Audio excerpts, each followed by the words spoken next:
Okay, so now coming to the different psychrometric processes. Now कौन कौन सी psychrometric processes आखिर होती है? The very first process is the sensible heating process.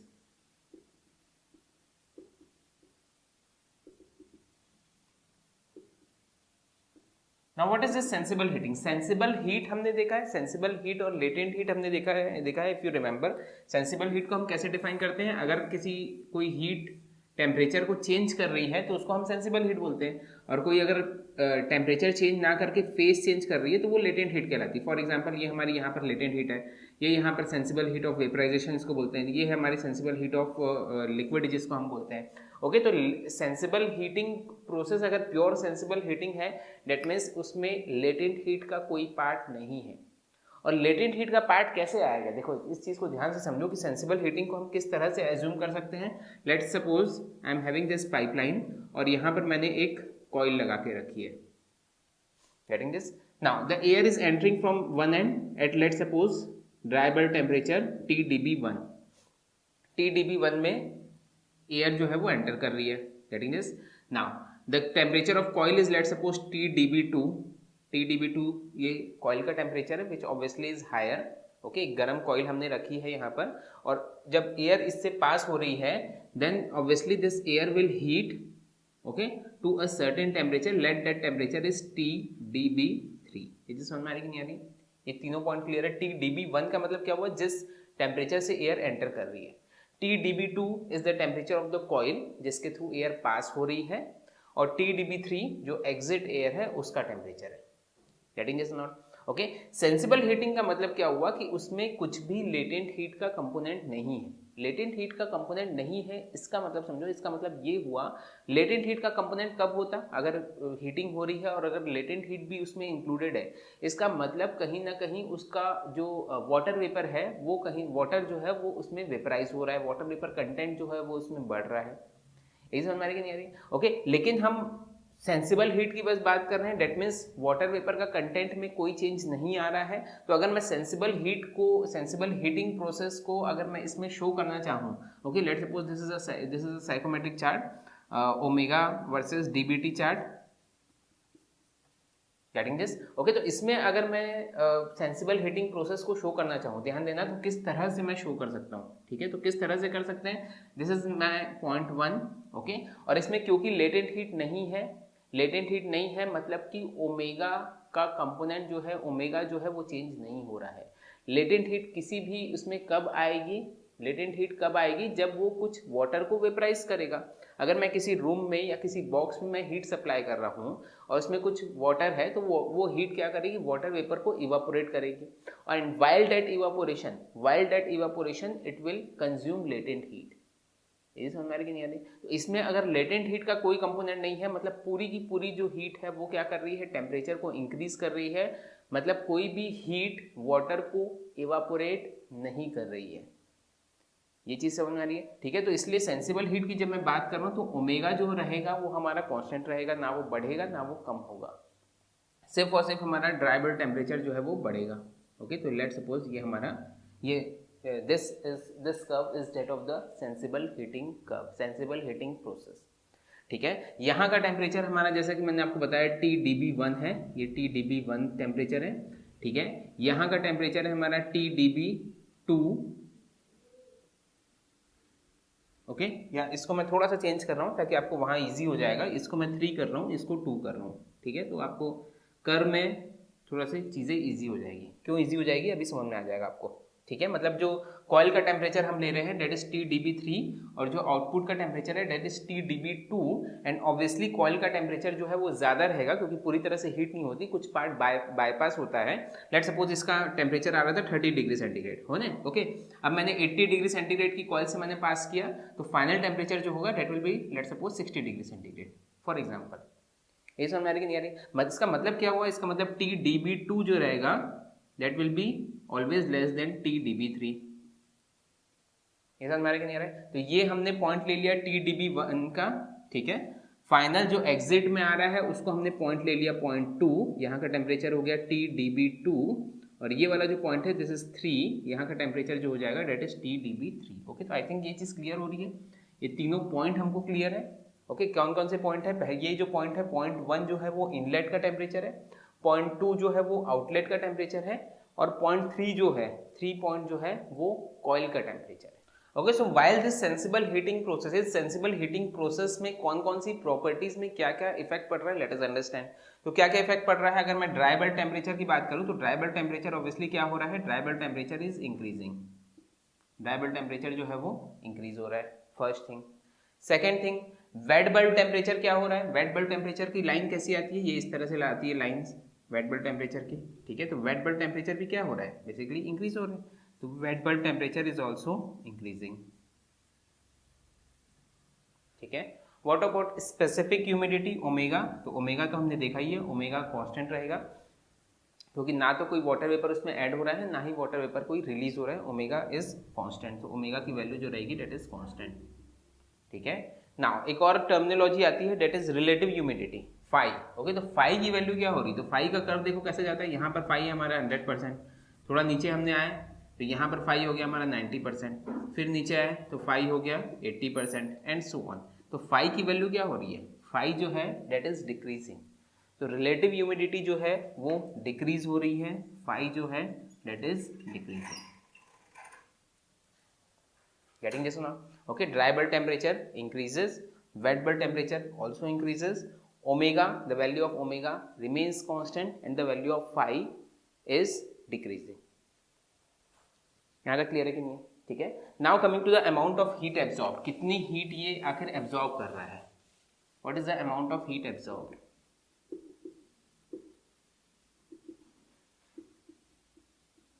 Okay, that means H2 minus H1 की value हमको निकालनी है। ओके, इनिशियल पॉइंट है हमारा पॉइंट 1, फाइनल पॉइंट हो गया पॉइंट 2, तो H2 minus H1, total heat absorb will be equal to H2 minus H1, ठीक है। Now this H2 minus H1 की किसकी हीट होगी? एक तो होगी आपकी जो ड्राई एयर पार्ट की हीट प्लस दूसरी वाटर वेपर पार्ट की हीट। तो ओके, तो ड्राई एयर पार्ट की हीट कितनी हो जाएगी? CPA into TdB2 minus TdB1, ये ड्राई एयर पार्ट की हीट होगी, प्लस वाटर वेपर पार्ट की हीट क्या होती है? Omega into CPV into TdB2 minus TdB1। Okay, इसमें हालांकि मेंशन करने की जरूरत नहीं है, लेकिन ये कंफ्यूज मत होना कि भाई ये वाला चीज़ कैसे आ गया जब हम सेंसिबल हीटिंग की बात कर रहे हैं। सेंसिबल हीटिंग भले ही हो रही है, बट ओमेगा ऑब्वियसली ओमेगा की वैल्यू जो है वो कांस्टेंट है, लेकिन ऐसा मतलब इसका मतलब ये नहीं है कि उसमें से वाटर वेपर जो है वो खत्म हो गया है। तो वाटर वेपर का भी जो पार्ट है उसका भी टेम्परेचर कांस्टेंट ही है, वाटर वेपर जो है वो भी उसका भी टेम्परेचर कांस्टेंट है, कुछ जो अमाउंट ऑफ हीट है जो है वो वाटर वेपर को भी गर्म करने में लग रही है ना, इवापोरेट नहीं कर रही है, बट वाटर वेपर जो ऑलरेडी एयर में है उसको तो वो हीट इंक्रीज करेगी ना। हालांकि ये छोटा सा कंफ्यूजन है जो जनरली स्टूडेंट्स को होता है, इसलिए मैं ये चीज़ मेंशन कर रहा हूँ कि यहाँ पर ये कंफ्यूज मत होना, नहीं तो बोलेंगे कि सर ये ओमेगा कहाँ से आ गया जब हम ओमेगा को तो कांस्टेंट ले रहे हैं। तो इसलिए आया है कि एयर जो, जब हम एयर की बात कर रहे हैं तो उसमें ड्राई एयर का पार्ट भी है, वाटर वेपर का भी पार्ट है। ड्राई एयर की में हीट ट्रांसफर कितनी होगी? CPA into TdB2 minus TdB1।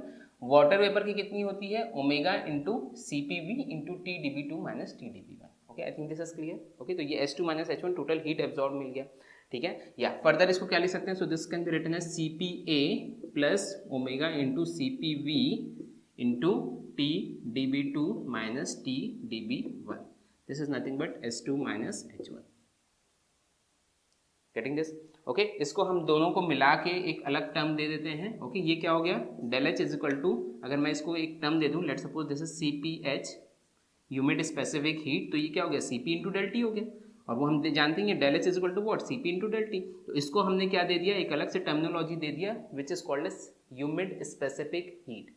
तो CP के बदले जो हम वहाँ पर CP डेल T यूज़ करते हैं सेंसिबल हीट के समय, जब कोई वाटर वेपर का कंटेंट उसमें नहीं रहता है, लेटेंट हीट का कंटेंट नहीं रहता, तब हम क्या करते हैं? Simply CP del T use करते हैं।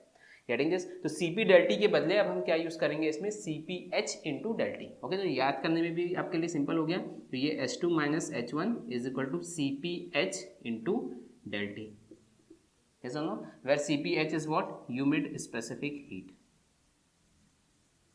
मतलब specific heat of humid air, कुल मिला के specific heat of humid air, क्योंकि एयर में दोनों पार्ट है, ड्राई एयर भी है, वाटर वेपर भी है। ड्राई एयर का CP CPA है, वाटर वेपर का CP CPV है। दोनों को हमने जब कंबाइन किया तो ये एक हमने अलग term they the CPH which is humid specific heat. Clear कि नहीं है? ठीक है, फर्स्ट थिंग। नाउ नेक्स्ट एक और इंपॉर्टेंट चीज, इसमें एक फैक्टर होता है, that factor is known as bypass factor. Okay, bypass का मतलब क्या हो रहा है, ध्यान से समझो इस चीज को। बाईपास का मतलब क्या हो रहा है कि ये जो एयर आ रही है TdB1 में, ओके, कायदे से अगर इसकी 100% एफिशिएंसी होती तो इसको कहाँ तक हीट होना रहता, ये हीट होती कहाँ तक, TdB3 तक, बट ये कहाँ तक हीट हुआ, TdB2 तक। मतलब 1 में थी, कायदे से इसको यहाँ तक आना चाहिए था, ये एयर को यहाँ तक आना चाहिए था, पर वो यहाँ तक आके रुक गया। यहाँ तक आके रुक गया मतलब क्या हुआ, इतना पार्ट इसने बाईपास कर दिया। ये समझ रहे हैं, एफिशिएंसी का जस्ट अपोजिट है। ओके, उसका मैं एफिशिएंसी बताऊंगा, एफिशिएंसी भी, बट अभी बाईपास चीज को समझो। बाईपास मतलब इतना फैक्टर बाईपास हो गया, मतलब कायदे से उसको यहाँ से यहाँ आना चाहिए था, बट वो यहाँ से यहीं तक आया, मतलब इतना छोटा सा फैक्टर उसने बाईपास किया।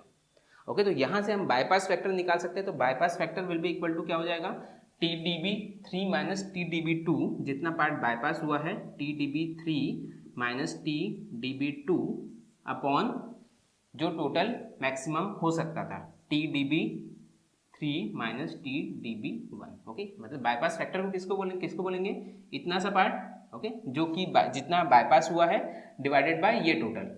ओके, टोटल मतलब जितना हो सकता था, जितना हुआ डिवाइड बाय जितना हो सकता था, that is nothing but, sorry जितना हुआ नहीं, सॉरी जितना हुआ डिवाइड बाय जितना हो सकता था, ये वाला हो जाएगा TdB2 माइनस 1 अपॉन टोटल, उसको हम एफिशिएंसी बोलते हैं। जितना बाईपास हुआ, जितना पार्ट बाईपास हुआ डिवाइडेड बाय टोटल पार्ट, ये होगा हमारा बाईपास फैक्टर। जितना पार्ट बाईपास हुआ डिवाइडेड बाय टोटल पार्ट, ये हो जाएगा हमारा बाईपास फैक्टर। ओके, बाईपास का मतलब आई थिंक समझ में आ रहा है। ठीक है, इसका अपोजिट हो जाएगा एफिशिएंसी। अगर मैं एफिशिएंसी बोलूँ तो एफिशिएंसी क्या हो जाएगी, 1 माइनस बाईपास फैक्टर। ओके, तो एफिशिएंसी का मतलब क्या हो जाएगा, जितना हुआ divided by total. Bypass factor का मतलब हमने क्या निकाला था, जितना बचा डिवाइडेड बाय टोटल। एफिशिएंसी का मतलब जितना हुआ डिवाइडेड बाय टोटल। तो एफिशिएंसी क्या हो जाएगी, TdB2 minus TdB1 divided by TdB3 minus TdB1। That's it. Okay, so this is nothing but the efficiency, or you can say coil efficiency and bypass factor। Clear नहीं है ये चीज? ठीक है, अब छोटी छोटी चीजें मैं इसमें और बता रहा हूं आपको। I am deleting this.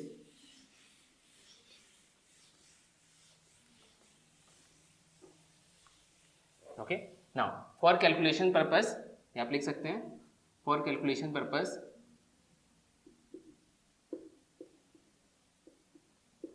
air is taken as standard air is taken at 20 degree centigrade and relative humidity is taken as 50%। Okay, तो स्टैंडर्ड एयर के लिए जब कुछ भी चीज मेंशन नहीं रहती है, मान लो की बात क्वेश्चन में, तो you can take the standard air at 20 degree centigrade and relative humidity can be taken at 50 degree centigrade and rho can be taken as 1.2 kg per meter cube of dry air. Okay, तो ये standard condition है। अगर कुछ भी mention नहीं है तब आप ये स्टैंडर्ड कंडीशन ले सकते हैं। तो इस कंडीशन में जो ह्यूमिड स्पेसिफिक हीट आती है CPH, ये CPH की जो वैल्यू आपको मिलेगी that will be 1.0216 kilo joule per KG of dry air per kelvin. तो ये स्टैंडर्ड वैल्यू है। अगर कुछ भी मेंशन नहीं है तो आप ये चीज़ ले सकते हैं, अदरवाइज अगर चीज़ें मेंशन है तो आपको निकालनी पड़ेगी।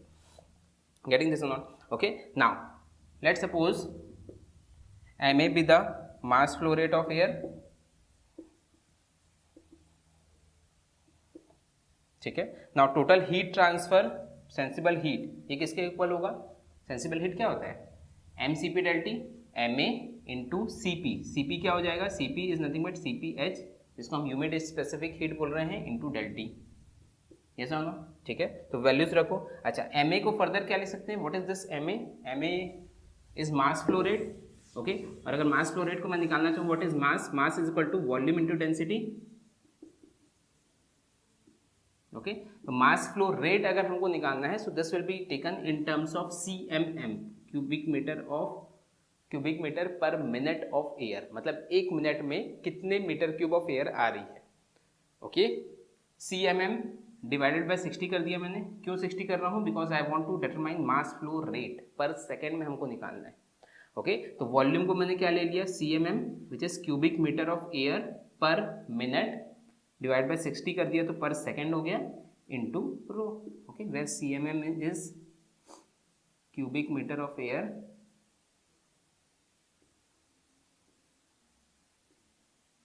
per minute. Is this clear है? ठीक है. So just put the values. So this will be equal to what? So this QS will be equal to CMM into rho divided by 60. ठीक है. Into CPH is 1.0216 into delta T. Okay, तो यहाँ से QS की value आपको मिल जाएगी which is nothing but 0.0204 CMM into delta T. Okay, CMM के terms में इसलिए बोला गया जा रहा है क्योंकि जो क्वेश्चंस आपको मिलते हैं जनरली वो CMM के टर्म्स में आपको मिलते हैं कि कितने cubic meter of air flow हो रही है एक मिनट में. तो एक मिनट में इतना हो रहा है तो एक सेकेंड में कितना होगा, डिवाइड बाई 60 कर दिया. तो ये हमारा वॉल्यूम हो गया, volume flow rate you can say, into density किया हमने तो ये मास फ्लो रेट हो गया, इंटू CPH इंटू डेल्टी. तो यहाँ से हमको सेंसिबल हीट की वैल्यू जो है वो यहाँ से आपको मिल जाएगी. Getting this? Okay, so this is the sensible heating process. Okay, next process is the sensible cooling process. Similarly जिस तरह से सेंसिबल हीटिंग हमने देखा जिसमें लेटेंट हीट का कोई कंपोनेंट नहीं होता, same thing is with sensible cooling. Okay, जिसमें लेटेंट हीट नहीं रहेगी, सिर्फ और सिर्फ सेंसिबल हीटिंग रहेगी और dry bulb temperature, because obviously ये कूलिंग प्रोसेस है तो ड्राई बल्ब टेम्परेचर जो है वो कम होगा. ओके, तो यहाँ पर हमारा हीटिंग कॉइल के बदले हमने लगा दिया अब कूलिंग कॉइल. ओके, तो कूलिंग कॉइल लग गया है, यहाँ से एयर एंटर कर रही है eight dry bulb temperature 1 TdB1 में ये एंटर कर रही है. कूलिंग कॉइल का जो टेम्परेचर है that is let suppose TdB3 और जो एयर एग्जिट हो रही है that is let suppose at TdB2. Obviously TdB3 सबसे कम है, कूलिंग कॉइल का टेम्परेचर है, उससे ज़्यादा है TdB2. ओके, जो कि एग्जिट का टेम्परेचर है, और उससे उससे ज़्यादा है TdB1 जो कि एंट्री पॉइंट का टेम्परेचर है. ठीक है, तो जो हमारा ग्राफ जाएगा ऑब्वियसली वो कैसे जाएगा, ये हमारा पॉइंट 1 हुआ जहाँ पर टेम्परेचर TdB1 है, then point 2 TdB2 temperature, and then this is point 3. Okay, तो हमारा जो कूलिंग हो रही है, एयर जो कूल हो रही है वो कहाँ से कहाँ तक हो रही है, पॉइंट 1 से पॉइंट 2 तक, पॉइंट 1 से पॉइंट 2 तक कूल हो रही है. बट ये जो कूलिंग कॉइल का टेम्परेचर है डेट इज TdB3. क्लियर है कि नहीं? ठीक है, तो ऑब्वियसली इसमें dry bulb temperature will decrease, dry bulb temperature will decrease, omega will remain constant, phi क्या होगा, फाई विल इंक्रीज. इस डायरेक्शन में अगर हम जा रहे हैं तो ऑब्वियसली जो रिलेटिव ह्यूमिडिटी है that will increase, phi will increase. That's it. Clear है कि नहीं ये चीज़? ठीक है, एंथैल्पी क्या होगी, एंथैल्पी ऑब्वियसली डिक्रीज होगी. एंथैल्पी कैसे जाता है, एंथैल्पी का कर्व इस तरह से जाता है, ये ऐसा. ठीक है, और इधर की ओर एंथैल्पी ज़्यादा रहती है, इधर की ओर ज़्यादा रहती है, इधर की ओर कम रहती है, तो एंथैल्पी ऑल्सो डिक्रीजेज. और ऑब्वियसली कूलिंग प्रोसेस है, एंथैल्पी जो होगी वो कम होगी. Getting this now? ओके, अच्छा, अब इसकी कितनी अमाउंट कितना होगा, कितना अमाउंट कूल हो रहा है, तो इससे क्या है, उसके लिए क्या निकाल सकते हैं, H1 - H2 change in enthalpy. This is nothing but CPH. CPH क्या है हमारा, ह्यूमिड स्पेसिफिक हीट. ओके, यहाँ से आपको अब उसका इंपॉर्टेंस समझ में आ रहा होगा कि आपको हर जगह CPA plus omega into CPV करने की जरूरत नहीं है. अगर ये ह्यूमिड स्पेसिफिक हीट दी हुई है तो आप डायरेक्टली कर सकते हैं, नहीं भी दी हुई है तो मैंने आपको बताया कि स्टैंडर्ड आपको जो मानना है 1.02 के आसपास आप स्टैंडर्ड मान के उसको ले सकते हैं. ओके, तो न्यूमेरिकल में ये चीज़ काम आती है. Getting this CPH into TdB1 minus TdB2. That's it. Getting this one? Okay, similarly bypass factor आप निकाल सकते हैं. बाईपास फैक्टर मतलब कितना पार्ट बाईपास हुआ है, तो कितना पार्ट बाईपास हुआ है, 2 से लेकर 3 तक का बाईपास हुआ है, तो TdB2 minus TdB3 upon total कितना हो सकता था, TdB1 minus TdB3. That's it. This is nothing but bypass factor. Clear है कि नहीं है? ठीक है, एफिशिएंसी ऑफ कॉइल निकालना है, obviously that is nothing but 1 minus bypass factor. Okay, so this is nothing but the sensible heating and sensible cooling process, जिसमें omega की वैल्यू जो है वो स्पेसिफिक ह्यूमिडिटी की वैल्यू जो है वो चेंज नहीं हो रही है. अब हम नेक्स्ट प्रोसेस देखेंगे humidification and dehumidification. Humidification dehumidification में क्या होगा, ऑब्वियसली ओमेगा की वैल्यू भी चेंज होगी. Okay, next is the humidification and dehumidification process. Humidification process means जिसमें सिर्फ और सिर्फ लेटेंट हीट का कंपोनेंट होगा, सेंसिबल हीट का कंपोनेंट नहीं होगा. Okay, so from let suppose point 1 two point 2 latent heat का कंपोनेंट सिर्फ और सिर्फ लेटेंट हीट है, और ह्यूमिडिफिकेशन है मतलब ऑब्वियसली उसमें वाटर वेपर का कंटेंट ऐड होगा, मतलब स्पेसिफिक ह्यूमिडिटी जो है वो इंक्रीज होगी. तो ये पॉइंट 1 से पॉइंट 2 तक स्पेसिफिक ह्यूमिडिटी जो है वो उसकी इंक्रीज हुई. सिमिलरली डीह्यूमिडिफिकेशन में क्या हो जाएगा, स्पेसिफिक ह्यूमिडिटी डिक्रीज होगी, only latent heat component and no sensible heat component. Getting this now? Okay, तो अब क्या क्या चीज़ें होगी, देखो ह्यूमिडिफिकेशन डीह्यूमिडिफिकेशन में प्रॉपर्टीज में क्या क्या इफेक्ट पड़ रहा है बताओ. ओके, तो ड्राई बल्ब टेम्परेचर क्या होगा, dry bulb temperature obviously will remain constant, क्योंकि ये प्योर ह्यूमिडिफिकेशन की बात कर रहे हैं हम, तो dry bulb temperature will remain constant, ठीक है। वेट बल्ब टेम्परेचर में क्या इफेक्ट पड़ेगा, ये वेट बल्ब टेम्परेचर की लाइन इस तरह से जा रही है, तो वेट बल्ब टेम्परेचर क्या होगा, कम होगा, सॉरी बढ़ेगा, यहाँ से यहाँ तक वेट बल्ब टेम्परेचर जो है इट विल इंक्रीज, ठीक है।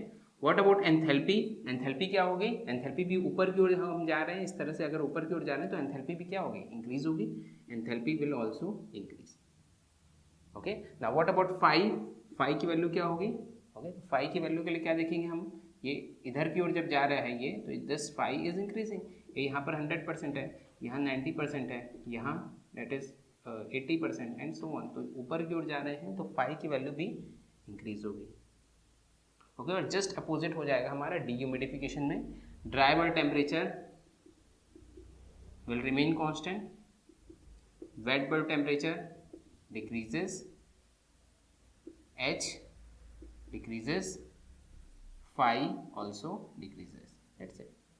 Now amount of heat required, H2 minus H1, change in enthalpy of for humidification process, तो ये क्या हो जाएगा, हमारी लेटेंट हीट कितनी होती है HFG, ओके, और कितने पार्ट को वो वेपराइज कर रही है, तो उसके लिए क्या कर सकते हैं हम, omega 2 minus omega 1, okay. Initially हमारा जो वेपर कंटेंट था, क्योंकि ओमेगा डायरेक्टली सिग्निफाई करता है कि कितना उसमें वेपर कंटेंट है, initially vapour content was at 0.1, okay, omega 1, और फाइनली हमारा वेपर कंटेंट जो हो गया दैट इज ओमेगा 2, तो ये क्या हो जाएगा, H1 minus H2 will be equal to HFG, HFG कहाँ पर देखेंगे, at dry bulb temperature, dry bulb temperature पे HFG देखो into omega 2 minus omega 1, okay. Similarly dehumidification के लिए क्या हो जाएगा, this will be H1 minus H2 will be equal to HFG at dry bulb temperature into omega 1 minus omega 2, clear है नहीं है ये, ठीक है।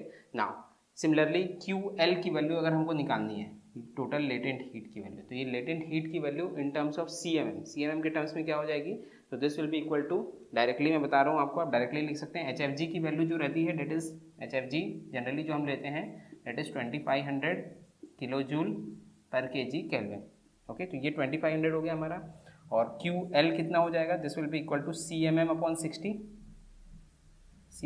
60, okay, mass volume into density, density is how much 1.2, okay, into this total heat which is how much 2500 into omega 2 minus omega 1, this is total latent heat, okay. ये kilo joule per KG में हमको मिला था, total निकालना है तो हमने मास को मल्टीप्लाई कर दिया, और जो डेंसिटी ऑफ वाटर वेपर है that is nothing but 1.2, okay. तो CMM अपॉन 60 इंटू 1.2 इंटू 2500 क्या चीज़ है, HFG की वैल्यू होती है, into omega 2 minus omega 1, okay. तो सेम चीज़ लेटेंट हीट QL सेम इसमें भी हमको मिल जाएगा, वैल्यू उसकी सेम रहेगी, CMM upon 60 into 1.2 into 2500 into delta omega, okay. या तो फिर फर्दर इसको अगर हम सॉल्व करें तो this will be directly give you QL की जो वैल्यू मिलेगी that is nothing but 50 into CMM into delta omega, this is nothing but the total latent heat, okay. Clear है कि नहीं है,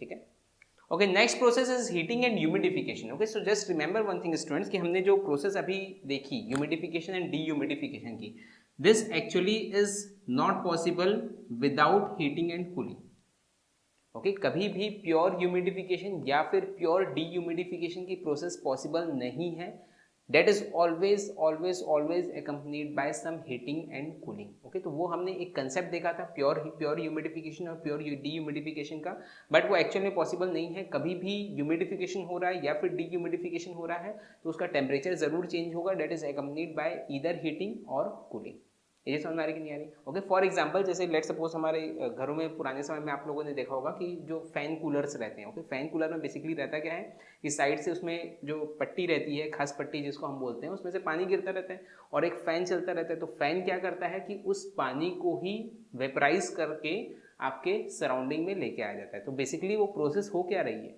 that process is actually cooling as well as humidification, cooling भी हो रही है प्लस साथ ही साथ, लेकिन वो वाटर वेपर का कंटेंट जो है वो बहुत ज़्यादा इंक्रीज कर रहा है, इसलिए उस तरह के जो कूलर्स हैं, ओके ये गर्मी के टाइम में कभी भी आपने देखा होगा सी शोर एरियाज में जो रहते हैं वो समझ पाएंगे इस चीज़ को कि सी शोर एरियाज में हम फैन कूलर्स का इस्तेमाल नहीं कर सकते। ओके सेम चीज़ क्यों, क्योंकि उसमें क्या है ऑलरेडी वहाँ पर ह्यूमिडिटी बहुत ज़्यादा है और अगर हम उस कूलर को लगा दें तो वो ह्यूमिडिटी को और बढ़ा देता है। ओके कूल तो करता ही है नो डाउट, बट साथ ही साथ ह्यूमिडिटी बढ़ा रहा है। वो बेसिकली कर क्या रहा है, क्योंकि वो वेपराइज करते जा रहा है तो लेटेंट हीट अपने आप में एब्जॉर्ब करते जा रहा है, लेटेंट हीट एब्जॉर्ब कर रहा है तो सराउंडिंग उसकी कूल होते जा रही है। Okay so that process is actually cooling and humidification. Okay similarly heating के साथ भी ह्यूमिडिफिकेशन हो सकता है या फिर डीह्यूमिडिफिकेशन हो सकता है। हीटिंग एंड ह्यूमिडिफिकेशन को हम किस तरह से समझ सकते हैं, let's suppose we are having the air flow, we are having some air और यहाँ पर स्प्रे हो रहा है स्टीम का। ओके स्टीम का हम स्प्रे कर रहे हैं तो स्टीम के स्प्रे में क्या होगा, स्टीम अपनी हीट जो है वो लूज करेगा। तो एक तो हीट हो रही है, ये एयर जो है एयर का टेम्परेचर बढ़ेगा, एयर की हीटिंग होगी, प्लस साथ ही साथ स्टीम साथ ही साथ अपने में वाटर कंटेंट उसमें बढ़ाते जा रही है, वाटर वेपर का कंटेंट जो है वो स्टीम से निकल के एयर में आते जा रहा है तो इसलिए उसमें ह्यूमिडिफिकेशन भी हो रहा है। तो ह्यूमिडिफिकेशन एंड डीह्यूमिडिफिकेशन कभी भी ध्यान रखना कि प्योर ह्यूमिडिफिकेशन या फिर प्योर डीह्यूमिडिफिकेशन नहीं होता है, it is always accompanied by some heating और कूलिंग। ओके तो अब हम एक्चुअल प्रोसेस पढ़ने जा रहे हैं, that is heating and humidification. Now what is this heating and humidification, जैसा मैंने आपको बताया कि लेट सपोज एयर यहाँ से फ्लो हो रही है और हम इसमें स्टीम का स्प्रे कर रहे हैं। स्टीम का स्प्रे करने से जो फाइनल टेम्परेचर फाइनल हमको मिलेगी एयर, ओके दैट इज एक तो वो ज़्यादा हॉट रहेगी, उससे उसका टेम्परेचर ज़्यादा रहेगा पहली चीज़, प्लस ज़्यादा ह्यूमिड रहेगा। ओके तो उसको अगर मैं साइकोमेट्रिक चार्ट में शो करना चाहूँ इस प्रोसेस को तो ये कैसे शो कर सकते हैं, this is let suppose point 1। Okay तो पॉइंट 2 हमको कहाँ मिलेगा, ओमेगा भी बढ़ रहा है प्लस साथ ही साथ डीबीटी भी बढ़ रहा है। Omega is also increasing, DBT is also increasing, this is DBT line and this is omega line. Omega और डीबीटी दोनों बढ़ रहा है, मतलब ये हमारा पॉइंट हमारे कर्व जो मिलेगा it will be like this. ये समझ में आ रही है? Okay so this process is nothing but heating and humidification. अब इसकी खासियत क्या है, अब इसमें ऑब्वियसली अगर मैं प्रॉपर्टीज चेंज बोलूँ तो ओमेगा की वैल्यू क्या हो रही है, omega obviously is increasing, omega is increasing. Dry bulb temperature क्या हो रहा है, dry bulb temperature is also increasing, heating हो रही है क्योंकि dry bulb temperature is also increasing. Okay अच्छा अब मैं अगर फाई की बात करूं, रिलेटिव ह्यूमिडिटी, ये ध्यान देना रिलेटिव ह्यूमिडिटी की जब मैं बात कर रहा हूं तो रिलेटिव ह्यूमिडिटी की वैल्यू इसमें इंक्रीज भी हो सकती है प्लस डिक्रीज भी हो सकती है। कैसे मैं ऐसा बोल रहा हूँ, रिलेटिव ह्यूमिडिटी इंक्रीज भी हो सकता है डिक्रीज भी हो सकता है, everything depends on the slope. Okay relative humidity का कर्व हमने देखा ये इस तरह का कर्व आता है। ओके और यहाँ से यहाँ की ओर जा रहा हूँ मैं तो रिलेटिव ह्यूमिडिटी की वैल्यू जो है वो डिक्रीज हो रही है, ये समझ में आ रही है। तो अगर हमारा स्लोप जो है वो कम है, ओके स्लोप जितना कम होगा, स्लोप अगर कम है तो रिलेटिव ह्यूमिडिटी जो है वो डिक्रीज हो रही है, इधर से इधर की ओर जा रही है तो डिक्रीज हो रही है, और यही स्लोप अगर मैं ज़्यादा ले लूँ तो रिलेटिव ह्यूमिडिटी की वैल्यू जो है वो इंक्रीज होगी। ये चीज़ क्लियर है कि नहीं है, गेटिंग दिस नॉट? ओके तो रिलेटिव ह्यूमिडिटी आप कुछ नहीं बोल सकते, यहाँ से देख के कुछ नहीं बोल सकते whether it is increasing whether it is decreasing, yes but आप ये चीज़ बता सकते हैं that phi will increase, dry bulb temperature will increase, wet bulb temperature will also increase, wet bulb temperature will also increase, dew point temperature will also increase, okay but phi depends on slope, it may increase or decrease।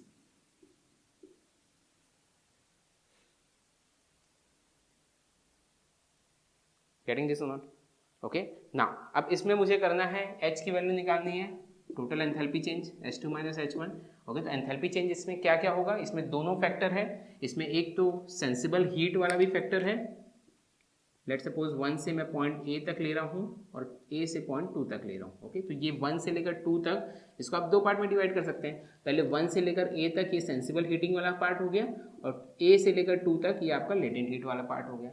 Okay तो हमने sensible heating में sensible cooling में सिर्फ ये वाला part देखा था, humidification dehumidification में सिर्फ ये वाला पार्ट देखा था, बट क्योंकि अब हीटिंग और ह्यूमिडिफिकेशन दोनों हैं तो ये दोनों पार्ट होंगे ऑब्वियसली। तो सेंसिबल हीटिंग का भी होगा तो H will be equal to what, HA minus H1 okay plus H2 minus HA, where this HA minus H1 is sensible heating component, sensible heat part,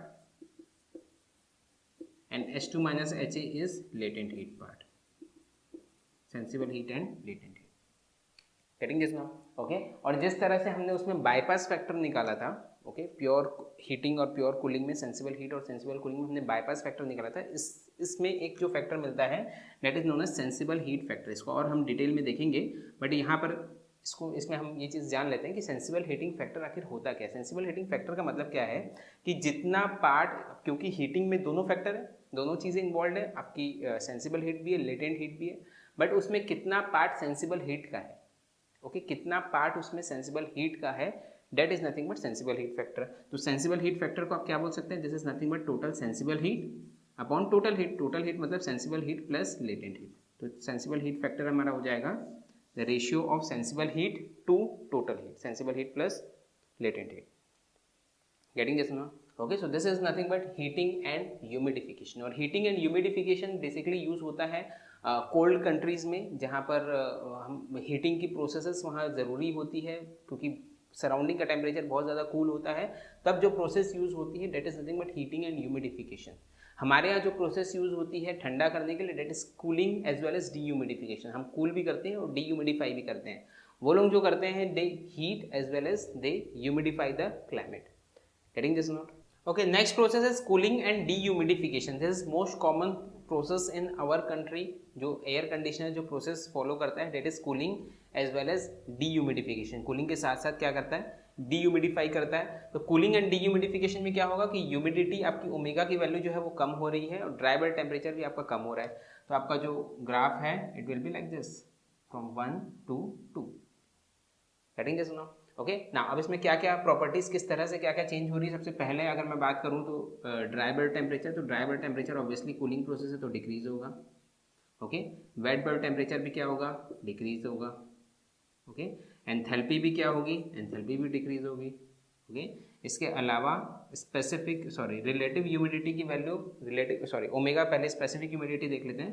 specific humidity भी क्या होगी, ये भी डिक्रीज होगी। स्पेसिफिक ह्यूमिडिटी भी क्या हो रही है, डिक्रीज हो रही है, okay. Now what about relative humidity? तो रिलेटिव ह्यूमिडिटी ऑब्वियसली डिपेंड करेगी कि इसका स्लोप कितना है, ओके। तो इसका जैसे जैसे स्लोप चेंज होगा ऑब्वियसली रिलेटिव ह्यूमिडिटी हो सकता है कि उसका फैक्टर जो है वो चेंज हो जाए। अगर स्लोप इसका कम है तो रिलेटिव ह्यूमिडिटी बढ़ेगी, स्लोप अगर इसका ज़्यादा है तो रिलेटिव ह्यूमिडिटी कम होगी, ओके। बट हमारे जो कंट्री में यूज होता है in that particular case this phi2 is generally higher than that of phi1। phi2 generally higher है, इसका मतलब क्या हुआ, इसका मतलब स्लोप थोड़ा सा कंपेरेटिवली कम रहता है, okay.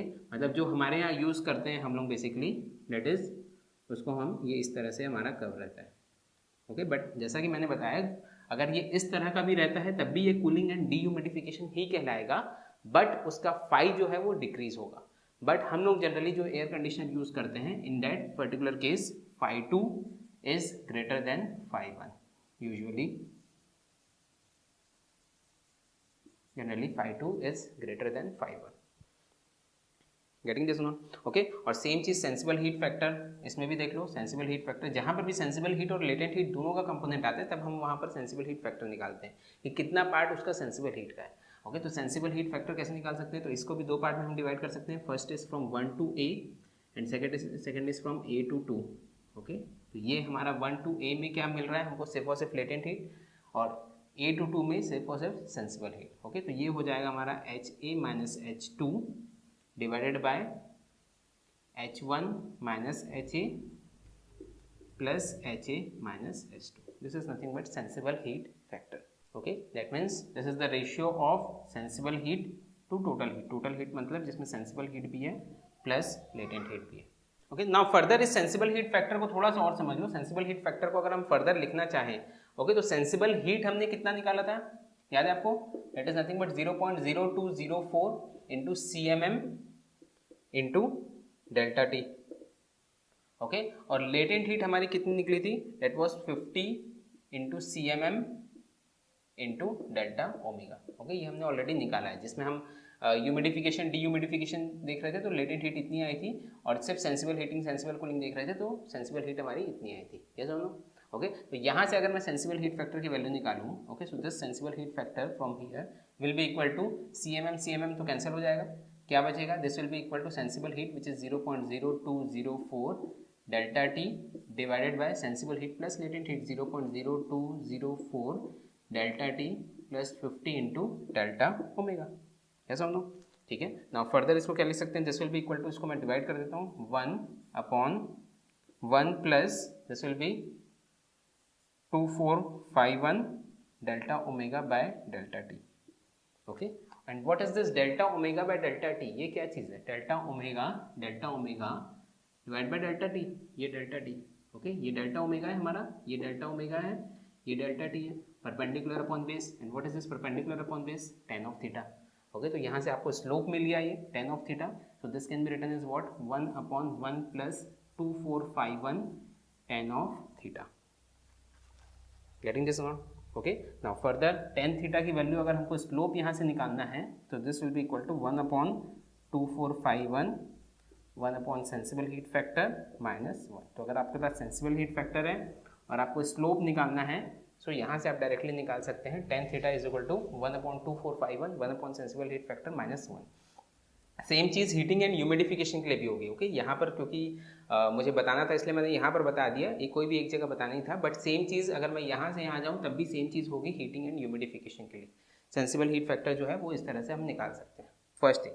Okay, now sensible heat factor के आखिर मायने क्या है। ओके, देखो इस चीज़ को ध्यान से समझो कि सेंसिबल हीट फैक्टर, अगर मान लो कि बात सेंसिबल हीट फैक्टर मैं बोलता हूँ कि 0 है, बट इसका मतलब क्या हुआ, सेंसिबल हीट फैक्टर 0 है, इसका मतलब क्या हुआ, इसका मतलब सेंसिबल हीट का कोई पार्ट नहीं है, सिर्फ और सिर्फ लेटेंट हीट का पार्ट है। दैट मीन्स वो प्रोसेस कौन सी है, या तो ह्यूमिडिफिकेशन है या फिर वो डीह्यूमिडिफिकेशन है। ओके, तो sensible heat factor is equal to 0, that means this is a vertical line, that means no sensible heat transfer. Okay, sensible heat transfer नहीं हो रही है। सेकेंड केस ले लेता हूँ मैं, if sensible heat factor is equal to 1, that means 100% sensible heat factor है, इसका मतलब सिर्फ और सिर्फ सेंसिबल हीट है, लेटेंट हीट नहीं है। इसको हमने सेंसिबल कूलिंग और सेंसिबल हीटिंग कहा था। तो सेंसिबल कूलिंग और सेंसिबल हीटिंग में सेंसिबल हीट फैक्टर कितना होगा, 100% या फिर 1। ओके, तो सेंसिबल हीट फैक्टर अगर 1 है, this is a horizontal line,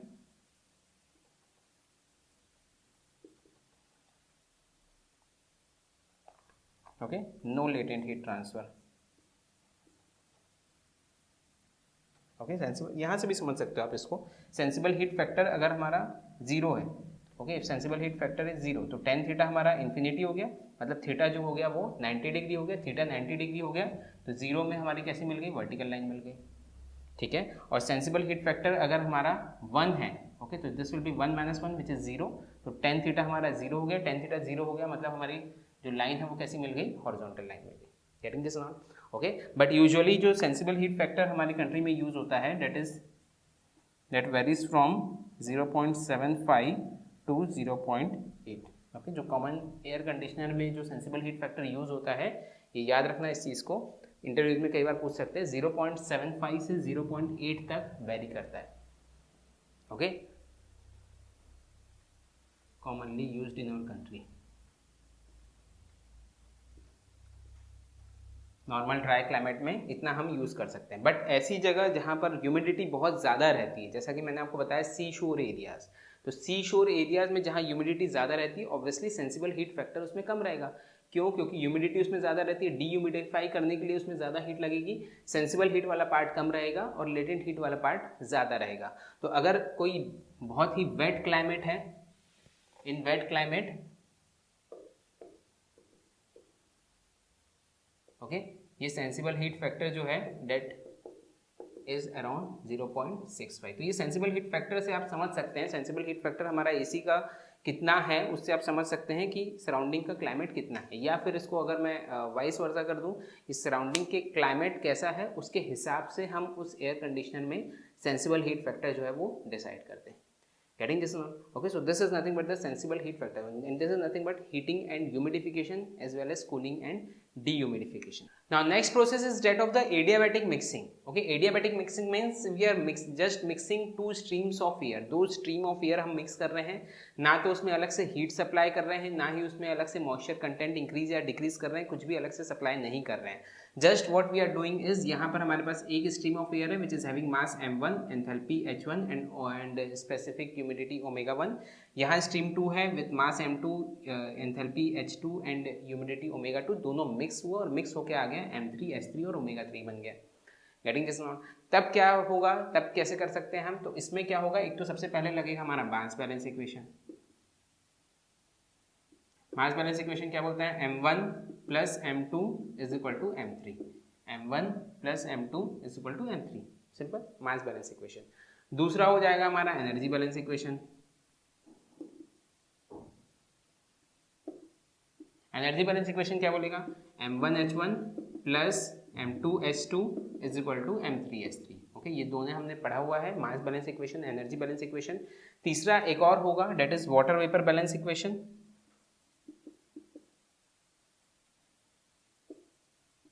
water vapour balance equation कितना होगा, m1 इंटू ओमेगा 1, यहाँ से कितना वाटर वेपर आ रहा है m1 ओमेगा 1, यहाँ पर कितना हुआ plus m2 omega 2, this will be equal to m3 omega 3। तो इसको आप दे दो इक्वेशन नंबर 1, ये हो जाएगा इक्वेशन नंबर 2, ये हो जाएगा equation number 3। Getting this one? Okay, now 1 और 2 को सॉल्व करो, and I am solving this equation 1 and equation 2। 1 और 2 को सॉल्व करो, क्या मिलेगा देखो, m1h1 plus m2h2 is equal to m3 को क्या लिख सकते हैं, m1 plus m2 into h3, ये दोनों, ठीक है। इसको पूरे को m2 से हम डिवाइड कर देते हैं, तो ये क्या हो जाएगा m1 by m2 into h1 plus h2 is equal to, okay, this will be, इसको मैंने कैसे डिवाइड किया, m2 से डिवाइड किया, so this will be m1 by m2 plus 1 into h3। Okay, तो यहाँ से आप m1 बाय m2 की वैल्यू निकाल सकते हैं। So this m1 by m2 will be equal to, direct लिख रहा हूँ, आप सॉल्व कर लीजिए इसको, s3 minus s2 upon h1 minus s3। Okay, 1 और 2 को हमने सॉल्व किया तो हमको क्या मिल गया, m1 बाय m2 का रेशियो मिल गया s3 minus s2 upon h1 minus s3। Similarly solving 1 and 3 को सॉल्व कर लो सिमिलरली, तो क्या मिल जाएगा आपको, m1 बाय m2 का ratio in terms of omega मिल जाएगा। So this m1 by m2 in terms of omega will be equal to omega 3 minus omega 2 upon omega 1 minus omega 3। Getting this? तो final conclusion क्या मिल गया आपको, m1 by m2 is equal to s3 minus s2 upon h1 minus s3 which is also equal to omega 3 minus omega 2 upon omega 1 minus omega 3। Getting this now? Okay, so this process is nothing but the adiabatic mixing. Clear नहीं है? ठीक है। Okay, so last process is chemical dehumidification. Chemically dehumidify, बहुत सी industries में हम chemical dehumidification process use करते हैं। एनालिसिस का बहुत ज़्यादा इसमें पार्ट नहीं है, इसमें इतनी चीज़ समझ लो, we use silica gel here. Silica gel इसमें यूज किया जाता है, और ये सिलिका जेल करता क्या है कि एटमॉस्फेयर के वाटर वेपर को एब्जॉर्ब कर लेता है, खुद में वो एब्जॉर्ब कर लेता है, मतलब कंडेंस कर लेता है। और ऑब्वियसली अगर एटमॉस्फेयर का वाटर वेपर अगर उसमें एब्जॉर्ब हो रहा है, तो एक तो इसमें ओमेगा की वैल्यू, अगर मैं इसको कर्व के फॉर्म में बताऊं, ओके, तो कर्व कैसा आएगा बताओ इसको, just pause the video, think over it, कि अगर एटमॉस्फेयर का वाटर वेपर एब्जॉर्ब हो रहा है सिलिका जेल में, तो एटमॉस्फेयर के एयर में किस तरह का हमको कर्व मिलेगा। Okay, just pause this video and think over it. Okay, क्या समझ में आया, क्या हो रहा है, वेपर ऑब्वियसली एब्जॉर्ब हो रहा है, तो वाटर वेपर का कंटेंट जो है वो एयर से वो कम हो जाएगा, पहली चीज तो ओमेगा तो डिक्रीज हो रहा है, first thing. Second important thing कि ओमेगा डिक्रीज हो रहा है, वाटर वेपर कंटेंट हो, वाटर वेपर जो है वो कंडेंस हो रहा है। वाटर वेपर कंडेंस होगा तो वो क्या करेगा, ऑब्वियसली लेटेंट हीट को रिलीज करेगा। ओके, जब वाटर से वाटर वेपर बनता है तो लेटेंट हीट एब्जॉर्ब करता है, जब वाटर वेपर से वाटर बनेगा तो लेटेंट हीट को रिलीज कर देगा। अलग से कोई भी हम ह्यूमिडिफिकेशन, हीटिंग, डीह्यूमिडिफिकेशन कुछ भी अलग से इसमें ऐड नहीं कर रहे, सिंपली हमने सिलिका जेल रखा है, वो क्या कर रहा है, वाटर वेपर के कंटेंट्स को कम करते जा रहा है, वाटर वेपर के कंटेंट को कम कर रहा है, लेटेंट हीट को और उसमें छोड़ते जा रहा है। तो लेटेंट हीट को छोड़ेगा तो ऑब्वियसली जो हमारा कर्व रहेगा, ड्राई बल्ब टेम्परेचर इंक्रीज होगा, ओमेगा जो है वो डिक्रीज होगा। सो this will be the process of, this will be the curve of chemical dehumidification. Getting this? एक आध बार एग्जाम में पूछा है इसलिए मैं इस चीज़ को बता रहा हूँ, बाकी एनालिसिस टाइप का कुछ नहीं रहता है। कभी हो सकता है इंटरव्यू में पूछ ले केमिकल डीह्यूमिडिफिकेशन का कर्व बनाओ, तो ये कॉमन सेंस वाली चीज़ रहती है कि भाई अगर वो कंडेंस हो रहा है और कुछ भी हम अलग से नहीं कर रहे हैं, ना उसमें हीट डाल रहे हैं, ना उसमें ह्यूमिडिटी इंक्रीज कर रहे हैं, तो वो कंडेंस हो रहा है, इसका मतलब क्या होगा, इसका मतलब उसकी हीट जो है वो बढ़ेगी, टेम्परेचर डीवीटी जो है वो इंक्रीज होगा। Getting this? So these are all the psychometric processes. Okay,